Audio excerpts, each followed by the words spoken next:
Hey everyone, and welcome back to the channel.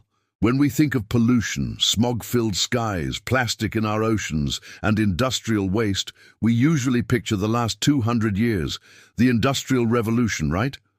But what if I told you that humanity's rap sheet for polluting the planet goes back way, way further? I'm talking thousands of years. Today, we're journeying back in time to ancient Greece to uncover how one of the world's most celebrated civilizations was also one of its earliest major polluters. You heard that right.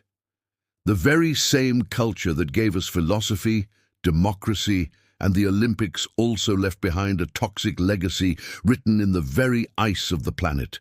And it all started with a shiny, alluring metal, silver. The story begins around 3000 BCE, but it really kicks into gear with the rise of city-states like Athens.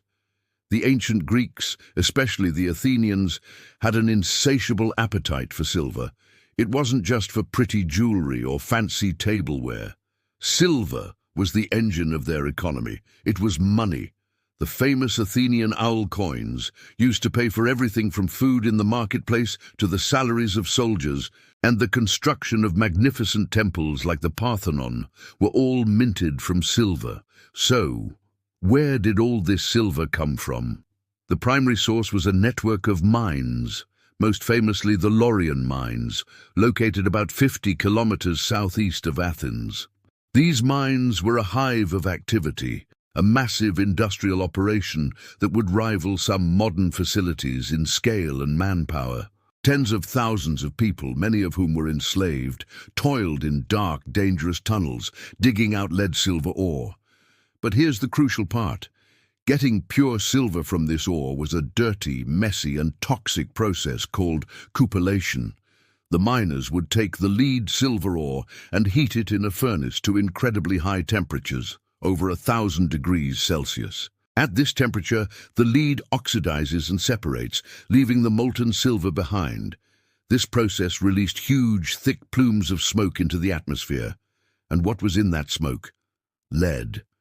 Vast quantities of toxic lead vapor, which billowed out from the furnaces and spread far and wide. For the people working and living near these smelting sites, the effects were devastating. Lead poisoning would have been rampant, causing severe neurological damage, developmental issues in children, and a host of other debilitating health problems. The very ground around these sites became contaminated, poisoning the soil and water.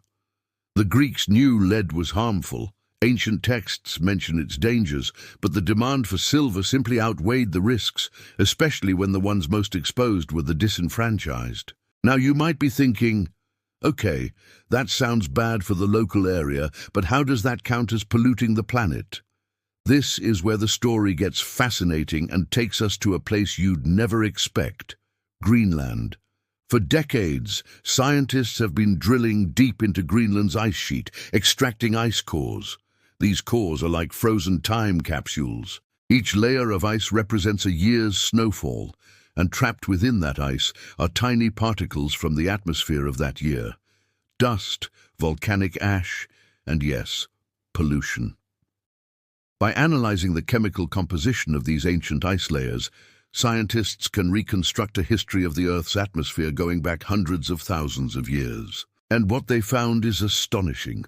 Starting around 5,000 years ago, there's a tiny but noticeable spike in lead levels in the ice. Then, as Greek and later Roman mining operations ramped up, those lead levels soared. The pollution from those ancient Greek furnaces was so immense that it traveled all the way from the Mediterranean to the Arctic Circle, falling with the snow and becoming permanently trapped in the ice. The Greenland ice core data provides undeniable proof. We can literally see the rise and fall of ancient economies in the lead pollution record.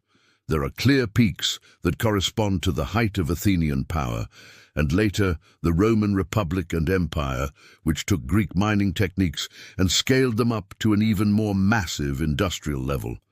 When these empires went into decline and mining operations slowed down, the lead levels in the ice dropped. It's a direct correlation.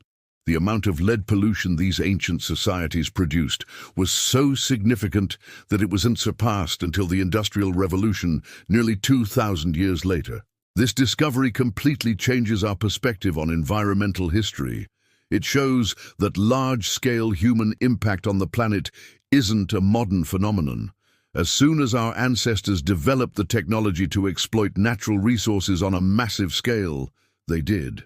And they did so with little to no understanding of the long-term global consequences. The story of Greek silver mining is a powerful lesson. It teaches us that the drive for economic growth and resources has always come with an environmental cost. The Greeks weren't intentionally trying to pollute the planet. They were building a civilization, funding their armies, and creating a world of art and philosophy that we still admire today. But their success was built on a foundation of environmental degradation and human exploitation.